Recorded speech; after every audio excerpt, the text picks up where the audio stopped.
morning dear Shem stars. How are you all? Students, yesterday we have started with the exercise 6.5 and done till question number 3 which was based on maxima and minima. So today we are going to proceed further from question number 3 onwards.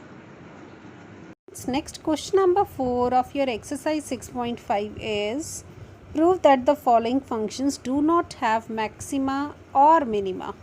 So neither its maximum value exists nor minimum value exists. So first the function is given as e raised to power x. When I'll find its first order derivative, e raised to power x is again e raised to power x. So next process is to substitute it equal to 0. So e raised to power equal to 0. So student, we have no value of x for which e raised to power x takes the value 0. We know that the minimum value that e raised to power x can take is 1 for x equal to 0. But that means it is not a possible case that e raised to power x comes out to be 0. Hence, its maxima and minima both do not exist. Now next, the second part is g of x is given by log x. So again we will find the first order derivative and substitute that equal to 0. So g dash x is 1 by x. We can't write 1 by x equal to 0 because there exists no value of x for which 1 by x is 0. So that means again its maximum and minimum value does not exist, or its maximum minima does not exist. Next, the third part is your function hx is given by x cube plus x square plus x plus 1. So here first we will find the first order derivative and substitute that equal to 0. So that is 3x square plus 2x plus 1 is equal to 0. So when we find x, we are getting the value of x as an imaginary value. Here iota is coming, which does not belongs to the real.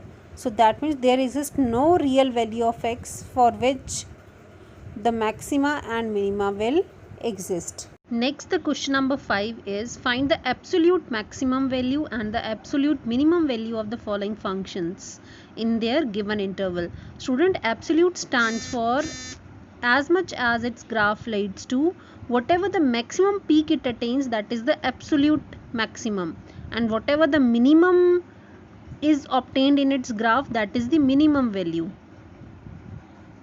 So here the first part is fx is equal to x cube and x lies between minus 2 to 2. So same, first we find its first order derivative. So x cube first order derivative is 3x square. Next we will put 3x square equal to 0, which implies x equal to 0. We evaluate the critical point at x equal to 0 and at the end of the interval minus 2 and 2 also. Here we will consider all these 3 points, that is minus 2, 0 and 2, and we are going to find the value of the function at all these 3 points. Here f at 0 is 0, f at minus 2 becomes minus 8 and f at 2 is 8. So clearly the maximum value is 8, which is obtained at 2, and minimum value is minus 8, which is obtained at minus 2. So this is the absolute minimum and maximum values of the given function. Now its second part is the function is given by sin x plus cos x. Now first we will find its first order derivative, that is cos x minus sin x. Sin x derivative is cos x and cos x derivative is minus sin x. Next step is to put the derivative equal to 0. So then we will substitute the derivative equal to 0. So this implies tan x equal to 1, and tan x takes the value 1 at x equal to pi by 4. So clearly 0 comma pi by 4 contains pi by 4. So we are going to check at all these 3 points, that is at pi by 4, at 0 and at pi. So when we check the function at pi by 4, the value comes out to be root 2. When we check at 0, value is 1. When we find the value of function at pi, its value is minus 1. So that means my function is attaining the maximum value at pi by 4 and its value is root 2, and attaining the minimum value at pi, that is minus 1. Now next, the third part is function is given by 4x minus 1 by 2x square. So first we will find its first order derivative, that is 4 minus 1 by 2 into 2x. X square derivative is 2x. So when we simplify, we are getting f dash as x as 4 minus x. So when we substitute first order derivative equal to 0, we are getting the value of x as 4. Next, we will be checking the value of function at all these 3 points, that is boundary point including these critical point. So at 4, at minus 2 and at 9 by 2. At 4 its value is coming out to be 8, at minus 2 it is minus 10, and at 9 by 2 it takes the value 7.875.